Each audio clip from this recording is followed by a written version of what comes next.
The Third Age has ended with Book 14 of The Wheel of Time, A Memory of Light. This book was just so great to read, but at the same time, it hurt me. It hurt me deeply. For the past 200, 300 pages, I had tears in my eyes, but I'm a big boy, so I didn't let them go down. I was just sitting there through these painful moments for all of these characters, and these wonderful moments also, just feeling them, because I've been with these people for thousands of pages. When you're in the middle of the series, you don't think it'll ever end. Anytime I'd finish a book, I'd flip it over, and it'd have all of the books published on the back. I'd be like, dang, I'm so far away from ending this series. And when it actually comes to that point, you realize that there will be no more after this, and you just don't want it to end. But at the same time, it's gratifying to see where things go. I have really nothing but positives to say about this. Yes, I have like story nitpicks and everything, but in terms of ending a series, especially this long and this vast, I'm not sure you can do it better. Before we get into characters and talking about everything that went on, I'd just like to say like and subscribe if you enjoy. This is the last Wheel of Time book, but I've already started Lives of Logain, the first book of the Gentleman Bastard series, so that review will be posted sometime in the future. Let's get on with it. Starting off this book, you have the attack on Camelin with Tallmanes. Tallmanes shined in like the 50 pages that he got. They're going to rescue the dragons, or the cannons, and he's getting cut up, he's like blackened from all the fates, he's just in pure pain, but he's fighting through it. And this side character that's been with Matt for like 8 books now, you're like, okay, whatever, but now you're like, holy crap, cow, this guy's hella cool, and you really like him, and his moments and his sacrifice, it just sets the tone for the book immediately. You think he dies when he collapses, but then he comes back to life, he's healed later on, and that really sets the tone, along with being just like, oh crap, people are going to die, but then he comes back a little bit, and so it is reminiscent of things that will happen further along in the book. You also have Andrel and Pavara, 2 new characters. Andrel is very weak Ashmahan with a talent for making gateways, and Pavara is one of the Red Sisters that was helping hunt the Black Aha, but is now there to bond Ashmahan as warders, and they figure out that the Ashmahan are either just becoming dark friends on their own volition or being turned by the 13 Midral and 13 Channelers.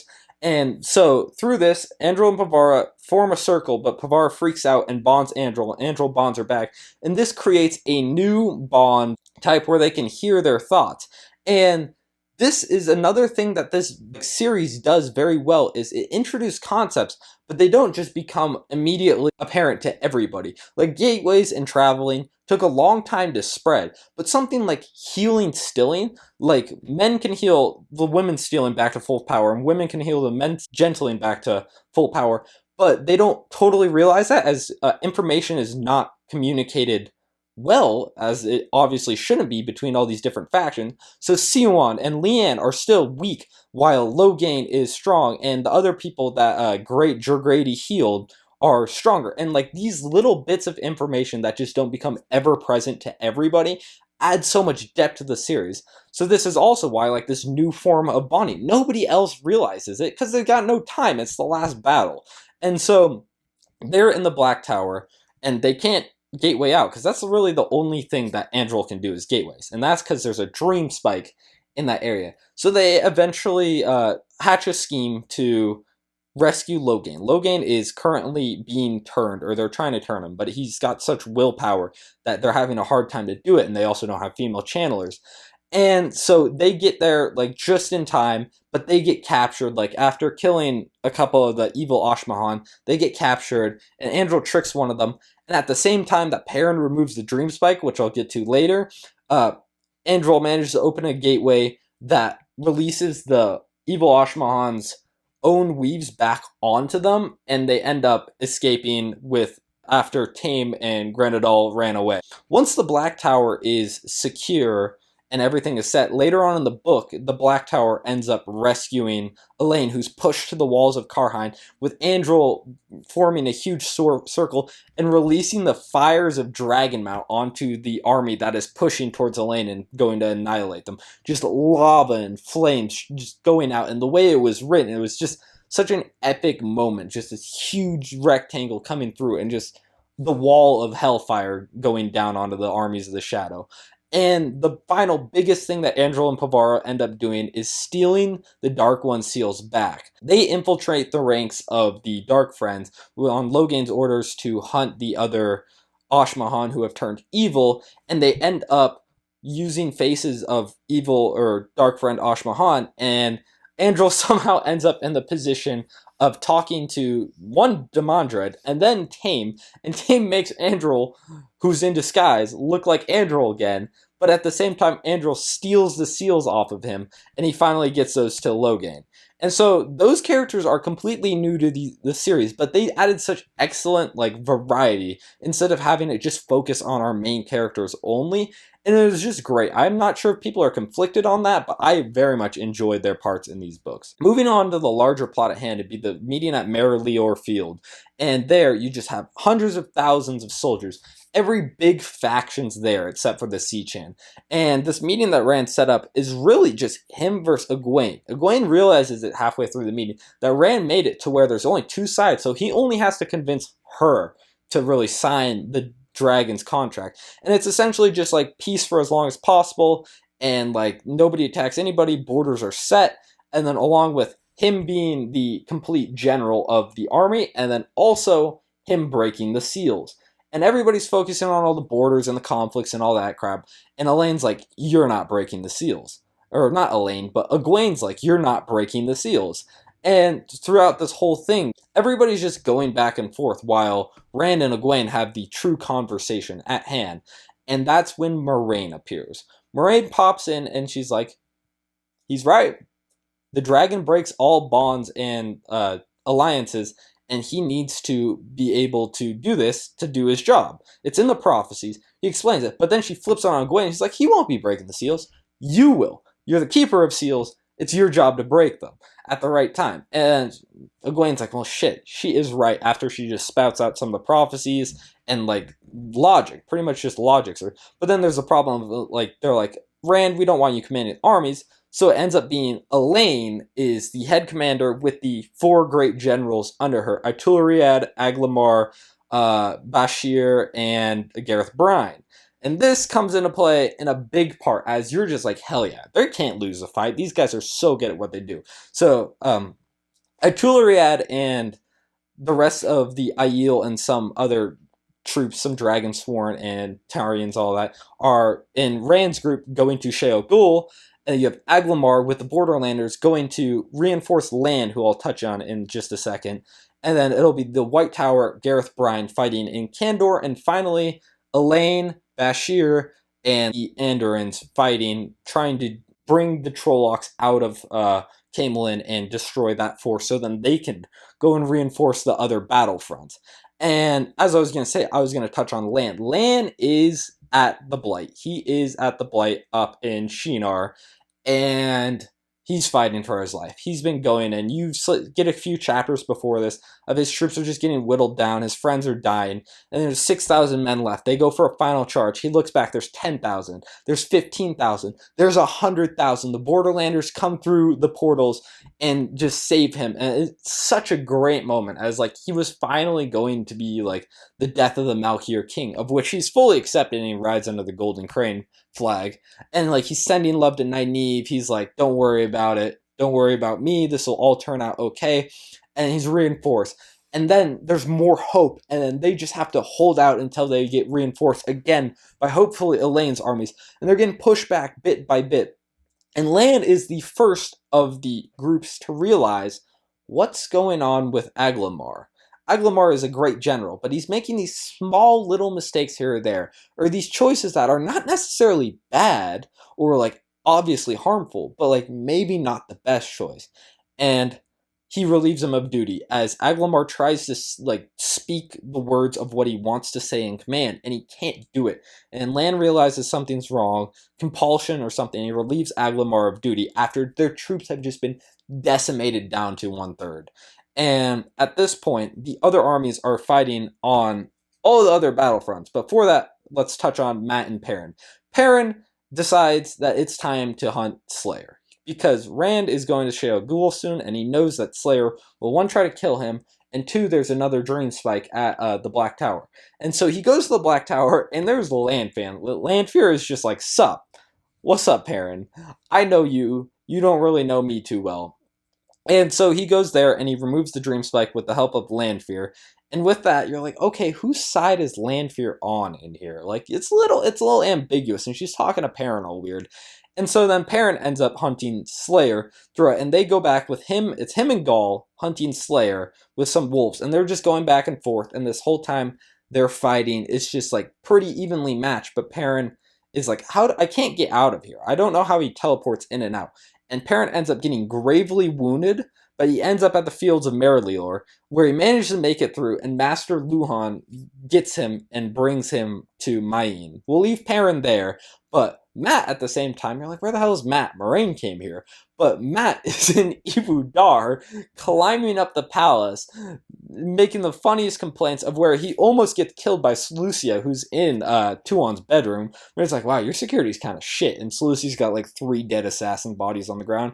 So then he goes down to the gardens where Tuon is, and there's a gray man attacking her. He kills the gray man, and then all the guards dogpile on him, and then they fuck in the middle of the bushes. Yeah, it was kind of weird. But they wake up, and Rand pulls up. Rand's like, sup, yeah, I kind of said that the Dragon's contract doesn't work unless the Seanchan agree. So they argue. Tuon's like, I like my slaves because I'm a fucking weirdo. And it eventually ends up with being that the Seanchan will join the fight of the light. And Matt's like, oh, thank God. And then him and Rand have one of the funniest sequences going back and forth with a bragging competition. And it ends up with Matt being like, well, I saved Moraine. And like, that's like a psychological blow to Rand, even if he doesn't know it. And that's just a super funny back and forth where they're just bragging to each other.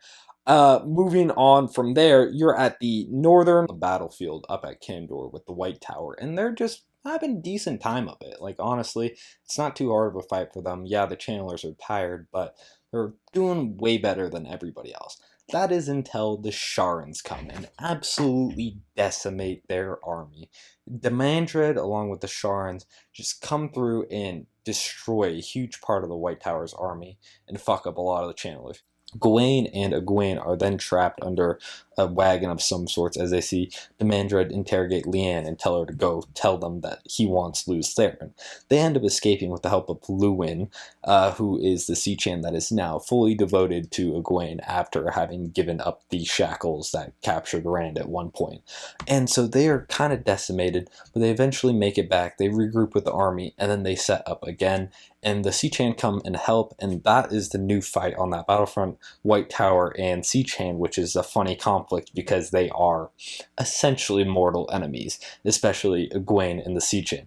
And Matt is like slowly like going from like 3rd to 2nd in command as like he shows his adeptness. And this moment when Matt says, Gareth Bryne's a dark friend, I like had to close the book because I had to go to the gym, and like I was gone for like 3 hours, and I'm just thinking about that line over and over and over again. I was like, damn. And like I finally got back, and like Egwene doesn't believe it at all, but like he had just lost a bunch of fucking troops, and so like they relieve him of duty, and Matt gets full control, and he's just playing the best chest against Demandred. Demandred's like, this has to be Lews Theron. Like, there's no possible way. But they eventually like are backed up against the river, and that's when they decide to retreat to the field of Merrilor. And at the same time, on the battlefront of Elayne, just like transfer to her, having full power, she has the plan of drawing the Trollocs out of Camelin and slowly through the Bramwood and like over a couple of rivers, but they end up pushed all the way to Karheim. It's like her, the Two Rivers forces, like the Andoran forces, bunch of forces, and like the Ogier too, but like they're just pushed to the edge and they're about to just do like the final suicide play. And that's when the Black Tower comes and saves them with Logain. But they also had Davron Bashir, who they thought was a dark friend because he was making the mistakes. And so they also think he's a dark friend. And this is just so painful to read as like the characters you like even if they're just small side characters, Gareth Bryne and Davron Bashir, you're like, damn, no way they can be dark friends. No way. And like Luckily, with the Gareth Bryan, they figured out he was under compulsion, but they don't know that with Davram. And so they win by the skin of their teeth, and they also go to the field of Merrilor, which is the place that Matt has decided is the most defensible, most central place. Because if they went all the way down to Tyr, well, the whole land would get ravaged, and there would be like nothing left to live. They have to have some place that draws the attention of all three armies. Lan is also retreated, and they've just been decimated. Like, the Borderlanders have been hit so hard because of what Aglamar did. And while this is also happening, Rand finally went to Sheol Ghul, and it's Aviendha with him, Nynaeve and Moiraine. Nynaeve and Moiraine go actually with him into Sheol Ghul, while Aviendha is the leader of the channeling forces with Rodel Itulariad in Sheol Ghul. Rodel is also affected by Granadal's compulsion, which is found out by Perrin. Perrin is the one that really figures out what's going on, as in the Wolfstream, or Tel'aran'rhiod, Grenadal is controlling all of the generals and influencing them, and Rodel is one of those. And Perrin, before he gets injured, tells Elias Maturus that, like, you have to find some way to warn everybody the generals are under control. Elias drags off a Tulariad with some wolves, and that part of the battle is saved. Aviendha is leading the charge, fighting against the other channelers, the Dreadlords, and Grenadal. And there is just one moment where Grenadal steals Ruark and puts him under compulsion. You're following Ruark. Ruark's another such a cool side character. Like, he honestly could probably be one of, like, the great generals if, like, he wasn't from the Aiel. And he gets put under compulsion by Grenadal, and his mind is wiped.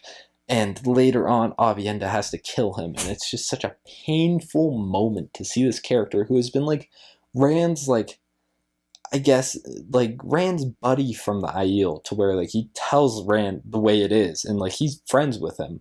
And seeing Ruark just get broken down and then having to be killed by Aviendha was just so painful. Up at Sheol Ghul, it's just, like, going by the skin of their teeth. They're defending, but, like, it's not going too well. Especially once they send, like, a whole thing of shades. Once they send just Drakkar, like, they're getting pushed farther and farther back.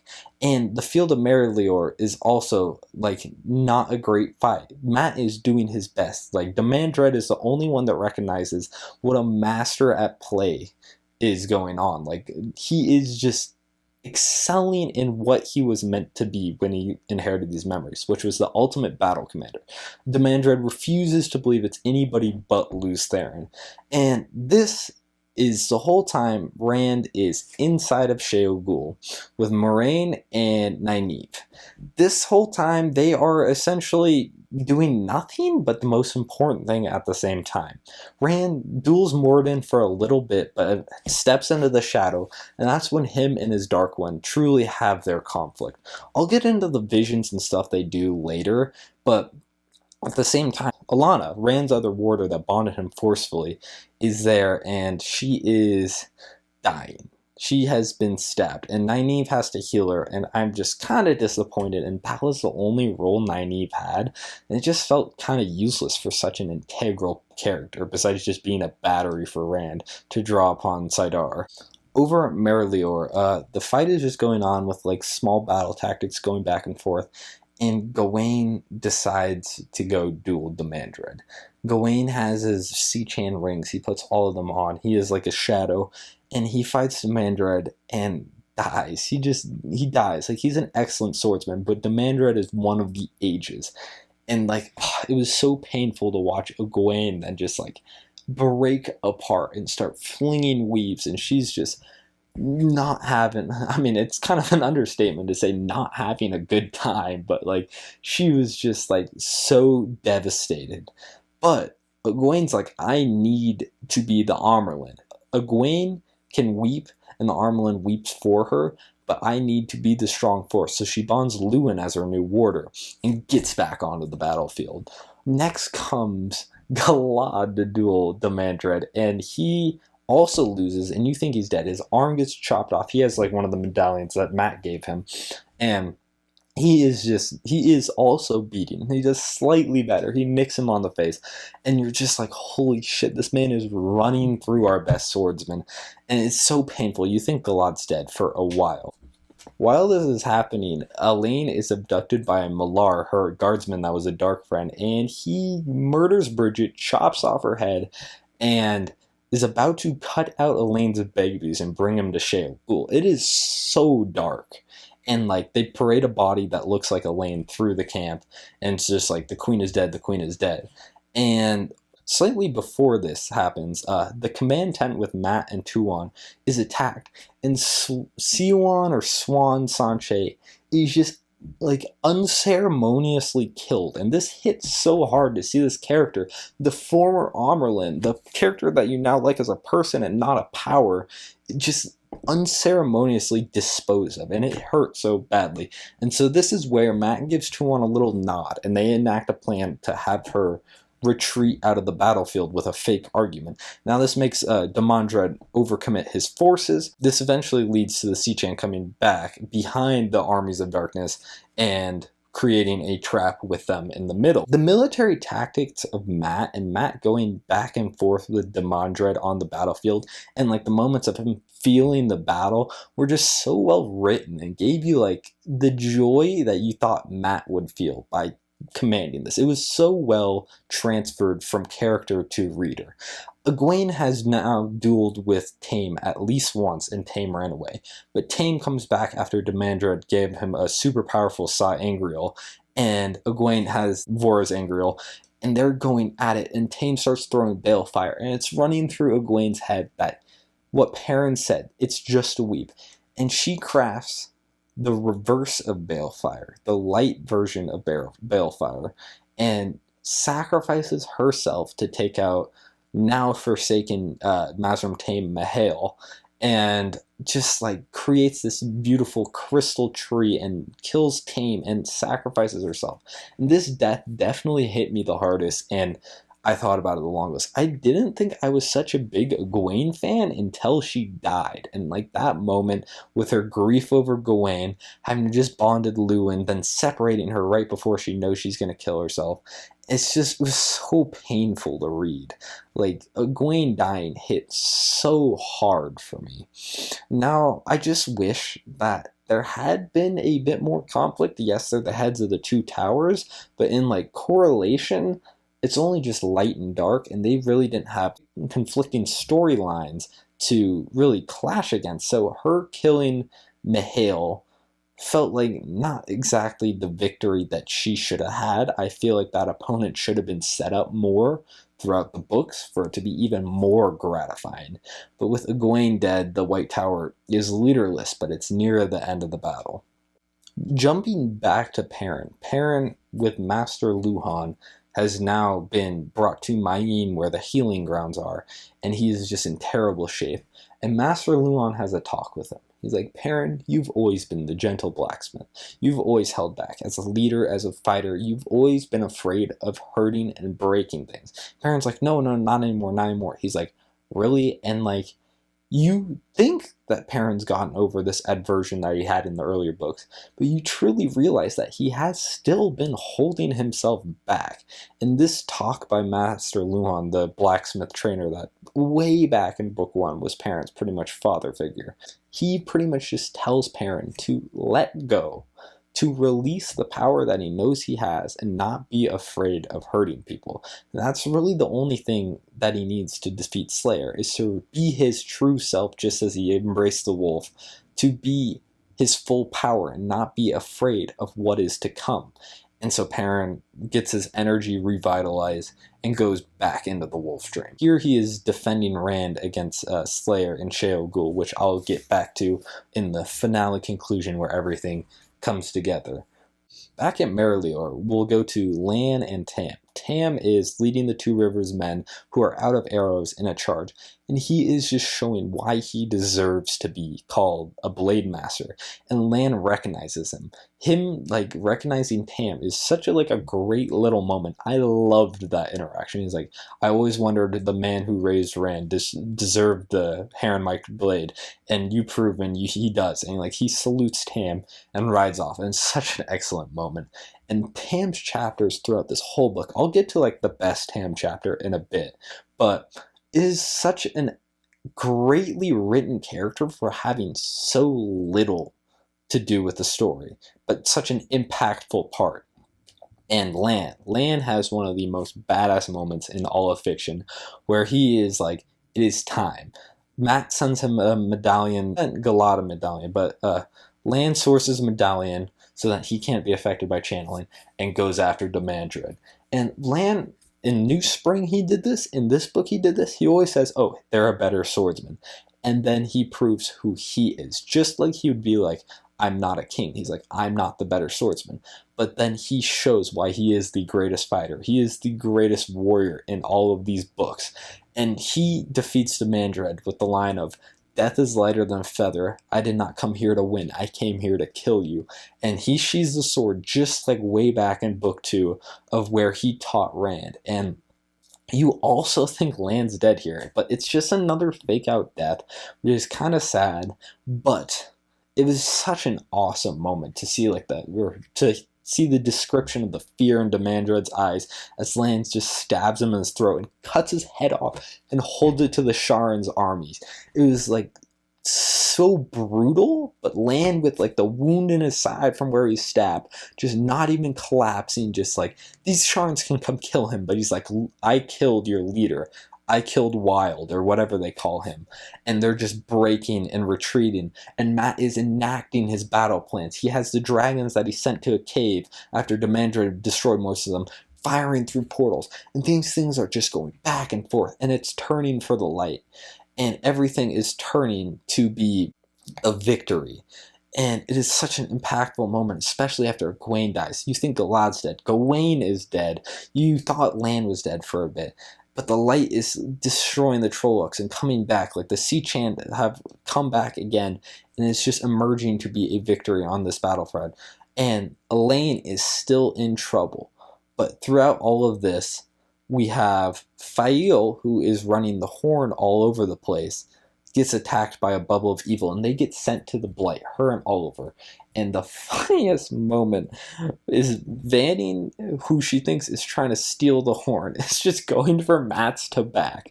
So they eventually make it to the evil village. I'm assuming it's the one with the evil Aiel up in the Blight near Sheol, and she's betrayed by one of the Chafail.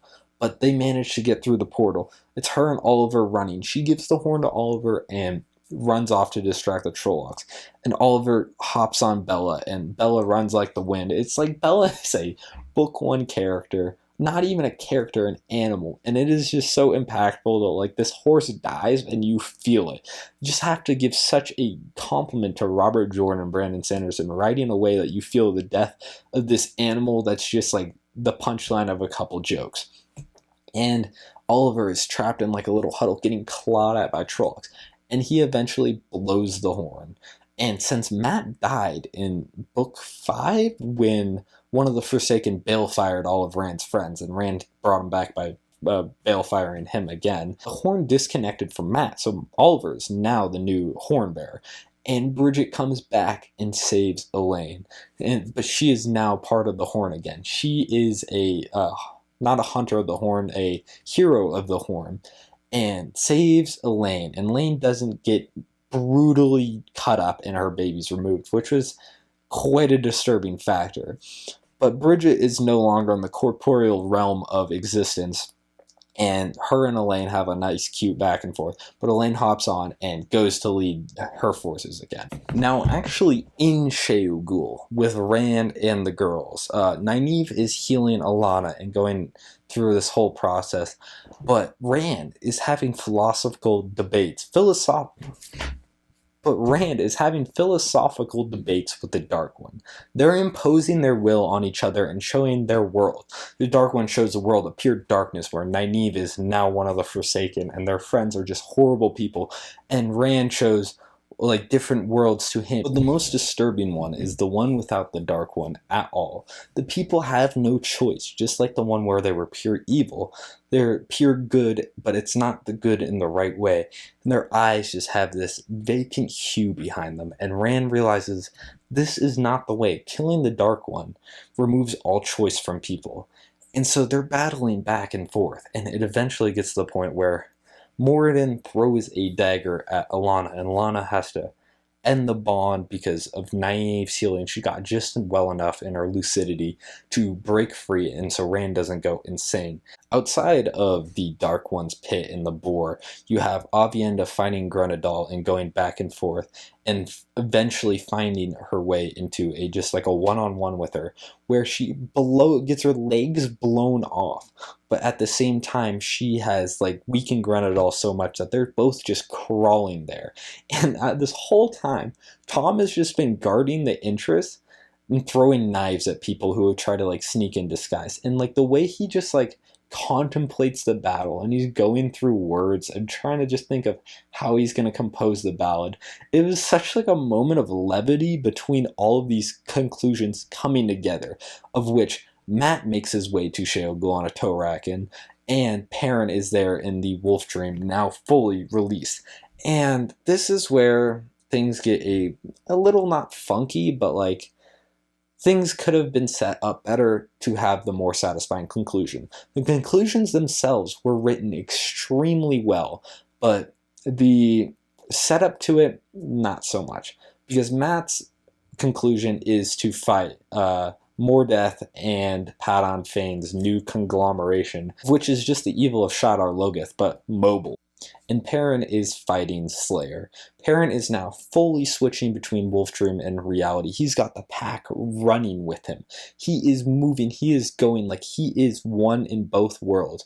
And he ends up smashing Slayer's head in such a satisfying moment. And he realizes he's both running with a pack of wolves in the Wolfdream and a pack of Aiel in the real life.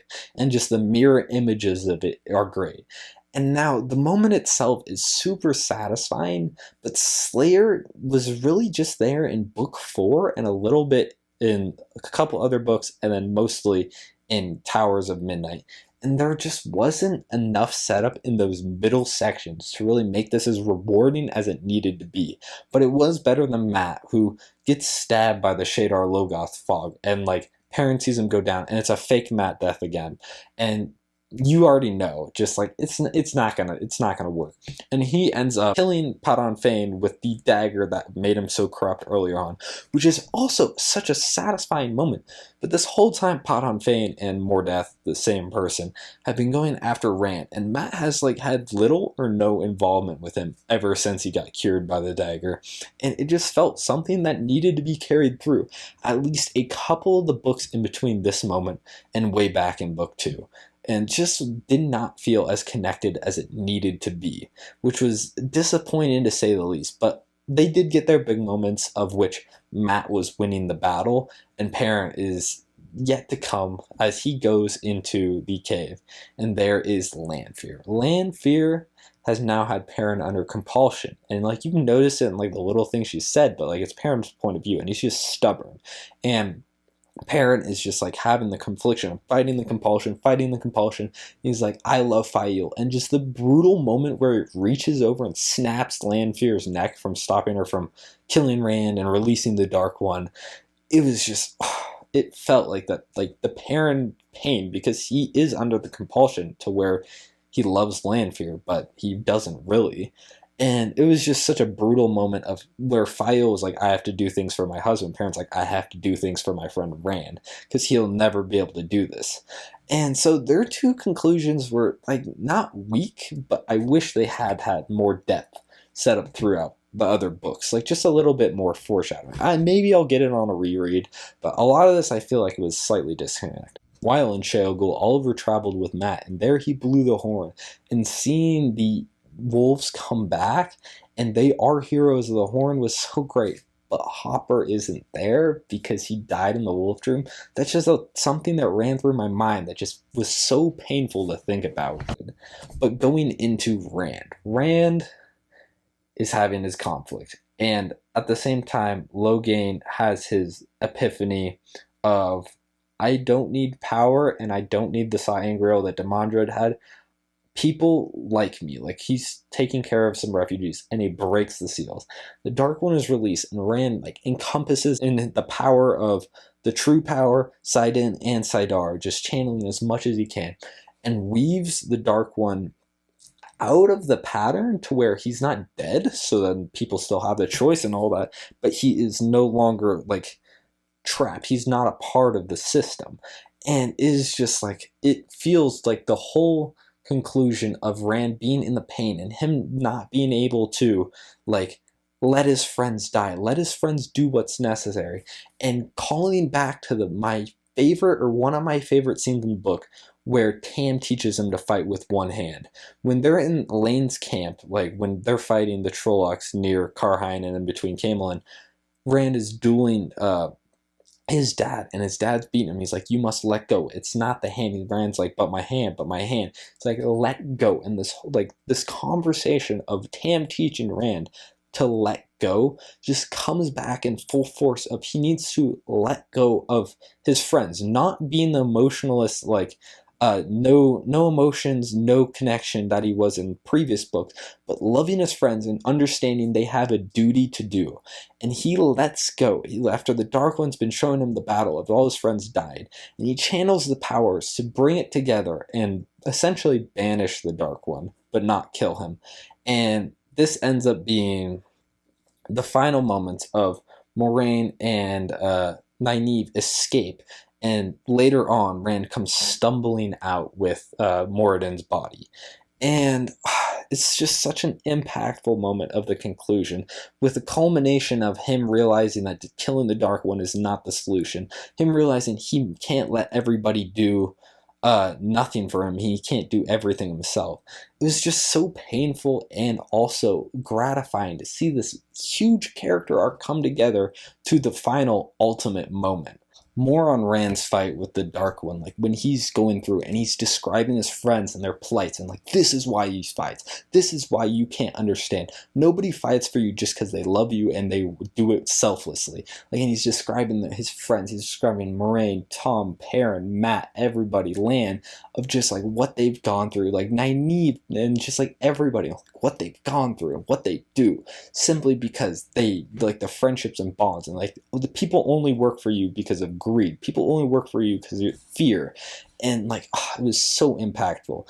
Criticism I do have of that is the whole calendar gimmick of like, it just felt like not really satisfying in like the whole prophesized way of just like, oh, this is just a way to trick somebody to get more power. Like it was like fine, I guess, but like not really amazing. Calendar was slightly disappointed in that way of just being like tool.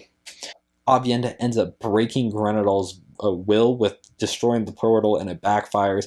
Grenadal, who was the enslaver, the compulsionist, who put Ruark, my boy Ruark, under control, ends up being a drooling idiot and under control for Aviendha, who is now destroyed feet and everything.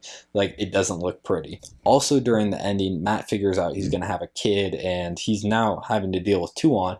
But Perrin, in some of the most painful sequences, is looking for Fail. He's looking for Fail, and it just hurts him so bad. He's exhausting himself. There's thousands, hundreds of thousands of bodies. And he goes into the wolf stream and hears the cry of a falcon. And this is such a callback to book 3 when he was rescuing her from the wolf stream in the very first time.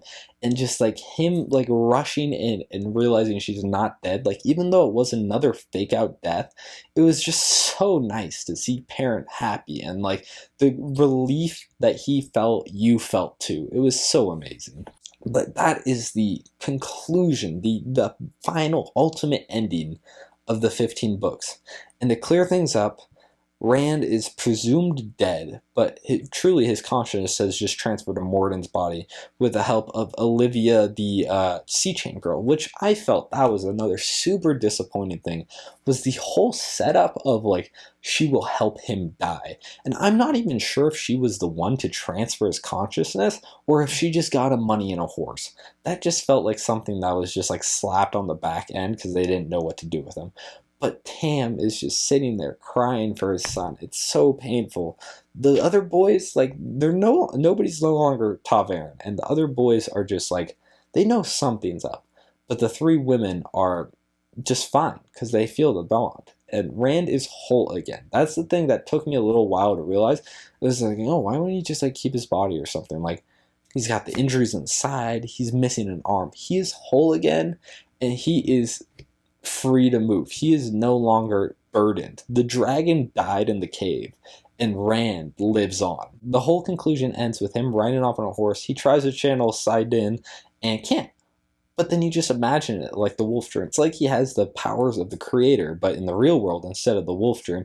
And it just kind of like shows he has become complete. I think he is the embodiment of creation, just as the Dark One was the embodiment of evil in this world. And I just can't say that I could think of a better ending. There were things like the Matt Perrin setup that just didn't sit with me. But overall, it was just such an amazing experience to come to and realize all that's happened in this world led to this. And this left you with such a feeling of loss and satisfaction that I can't just say that I'm impressed.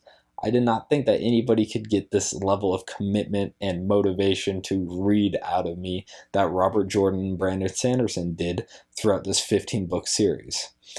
I've just loved Wheel of Time, and I really hope the show is good, and I know there's no future novels, but this will keep me thinking for years, and there's plenty to reread, so I'll definitely be doing that. Like and subscribe if you enjoyed. I'll be back with some more videos.